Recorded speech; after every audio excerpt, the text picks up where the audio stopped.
Good morning, class. Good morning, Mr. Mills. Today we're going to talk about. No, I'm only kidding.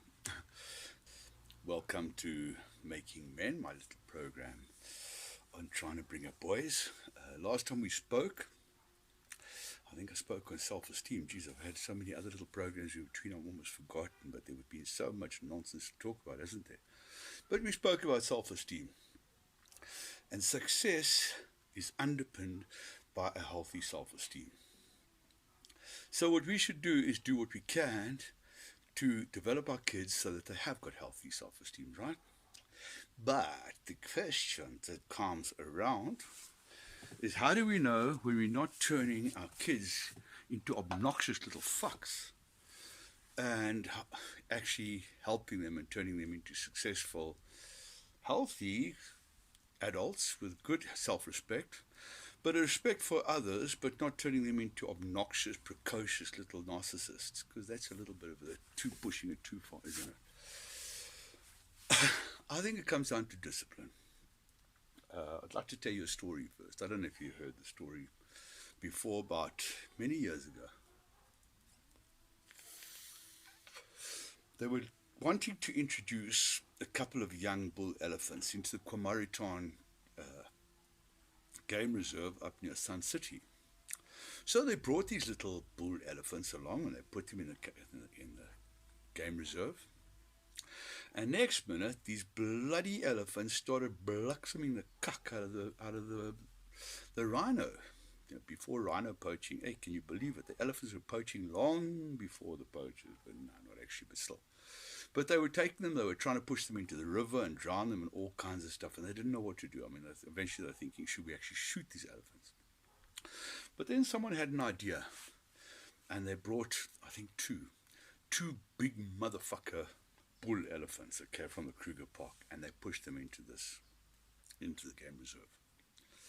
And it wasn't long at all before the little baby bull elephants got their shit together and stopped blossoming the rhinos and bullying the other animals. And it was the discipline from the big bull elephants that actually brought that about. They brought the young guys under control. And I think that's very much the same with bringing up boys. Men need discipline. They need, I mean, you can hear all of the old guys that were in the army before. Everyone sort of basically agrees that when you went to the army, you came out and you were a man. Okay, I'd hate my son to go now. The army's a very different story now, but it did. It made us grow up because there was such strong discipline. They broke you down, everyone down to the same level, and then they built you up again. Okay, so I don't think we should put our kids through boot camp, but strong discipline is important. You cannot, first of all, go to your kids and buy them. In other words, every single time they ask you for something, give them, because that will make them love you. No, that's buying. That's a cheap shot. It's like paying a hooker, isn't it? Except it's for kids. And you can't every single time they go and tell them to study, and they, oh no, Mom, Dad, can't I just do this? And 50 million excuses. They've always got 50 million excuses, haven't they? And giving in, does that help them? No, I don't think so, not at all. It turns around and that starts making them obnoxious. So I think discipline and structure is very important, and erring on the side slightly of too much discipline. But discipline does not mean breaking a person down. It doesn't mean showing them what's wrong the whole time and telling them that they're wrong the whole time and making them feel that, create a perception of self where they think they're naughty, they are bad, or this kind of thing. I mean, my experience was pretty much like that. I was a naughty little bugger, and I had a father who was a disciplinarian, a great man. But all the time when I was a kid, I was always naughty or the clown, playing the fool. And everyone said, oh, Gavin, you're always clowning around. Why are you doing that? Oh, Gavin, why are you so naughty? And all the conversation was naughty and clowning around. And this got extrapolated into school. I did the same thing. I mean, that was my perception of self. I was the naughty clown. And I went to school and I just continued that through my whole of school career. And into varsity and even into work. That I was the clown And if I was making people laugh, that was great. But unfortunately, life is not laughing all the time. So you do start pissing a couple of people off, and it actually works against you. And it took me many, and also not only that, is I don't really look like a clown.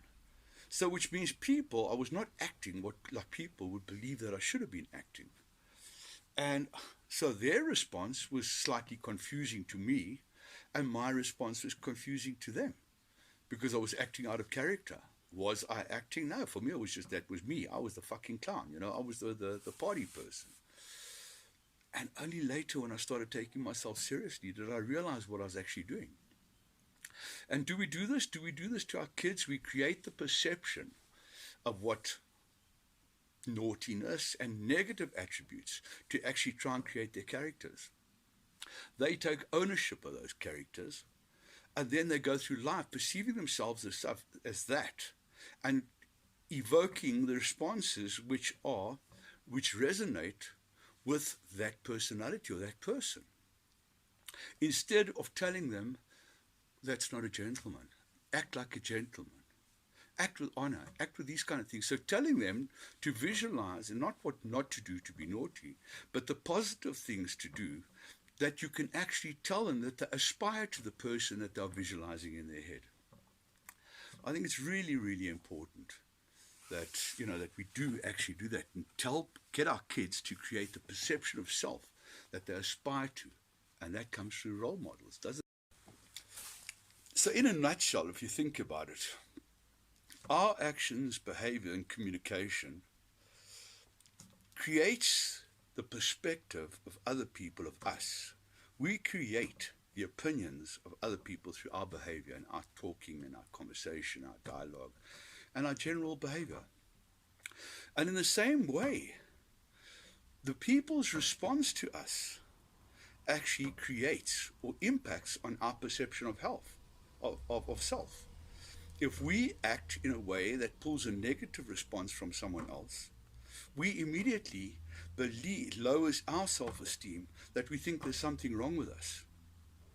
And it becomes a down spiral. So we act more negatively, people feel we're stranger again, and so we become unpopular. I think a place that this is very evident is you go and meet someone that you don't know well, and you've got the feeling they don't like you.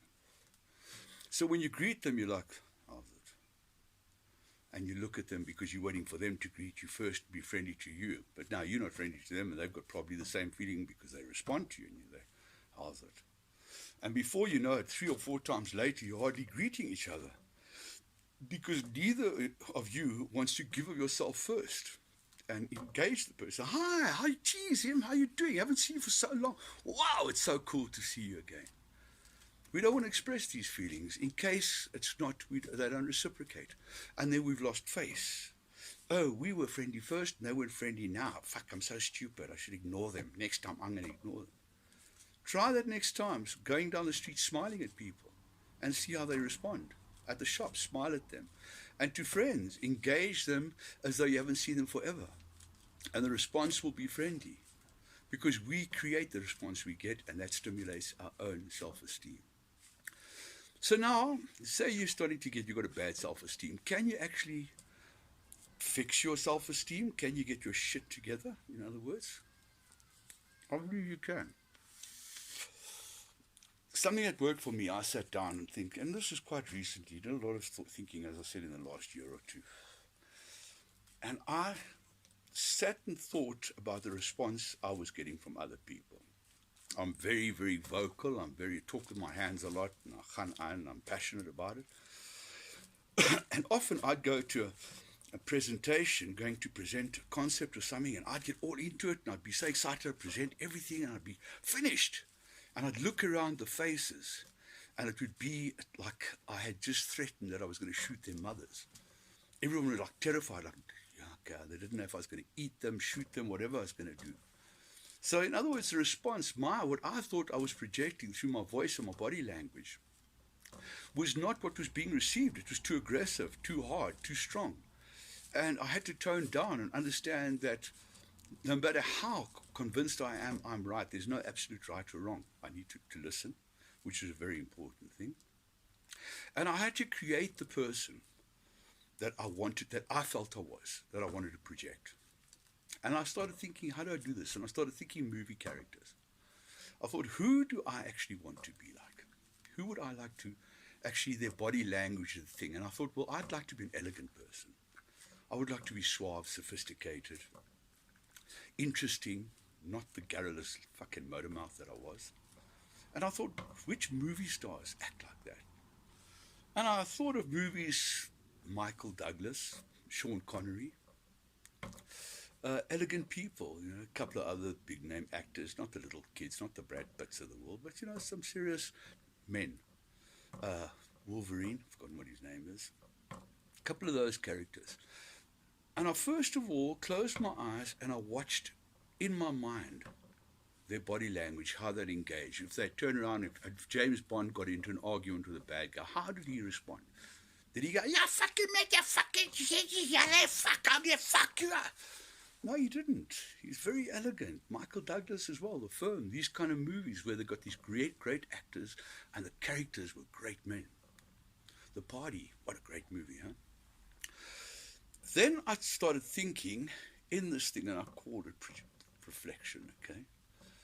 That I started putting these characters in situations that I had encountered, business situations, romantic situations, various engagements where I've been involved with other people, and I took them through it, how I believe they would act.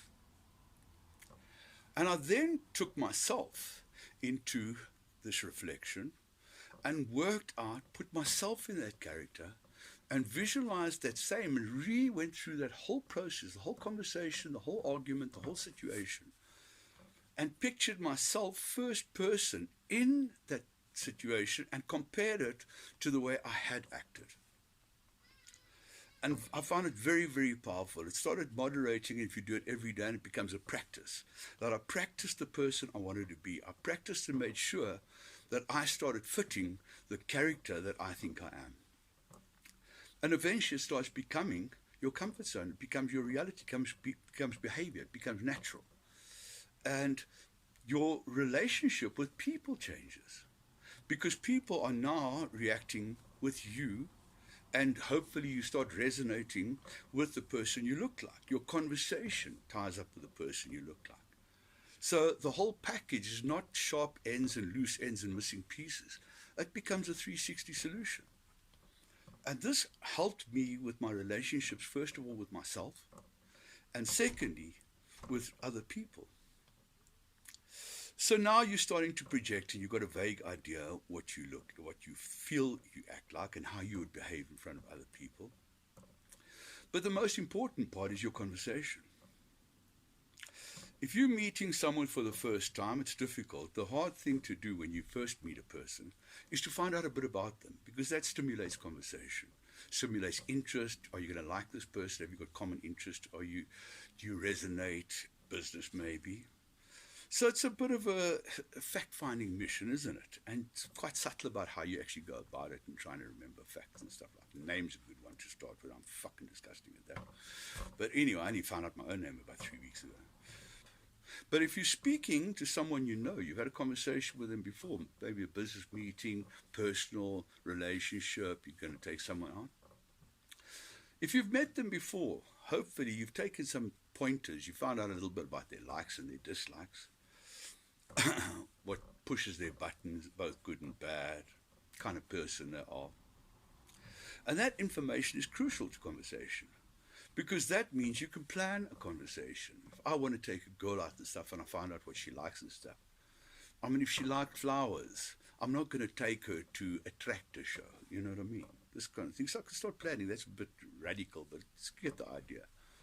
But more importantly, in business and in social interactions, if I know how a person is going to react, I can plan my conversation in a way that actually extracts the answers I want through the conversation. So it's like a game. I sort of play the one move and I know what move they're going to play, like chess. And then I can play the next move and say the conversation, which means I can orchestrate a conversation in a way that doesn't press their buttons, but includes sort of subtle hints or insinuations of my intentions that steers the conversation in the direction that I want it to take, and hopefully leads to the outcome that I want, whether it be romantic, whether it be business, whether it's just making friends. But it's not a simple thing of just going with the flow. Conversation, making friends, communication, interacting with human beings is a situation of think about what you're saying. To construct your conversations in a way that makes you interesting and that you believe in yourself, have conviction, and will have people believing in you. And that will help grow your self-esteem because you will find yourself more popular and fitting in more easily into a lot of situations. And that is the first stepping stone.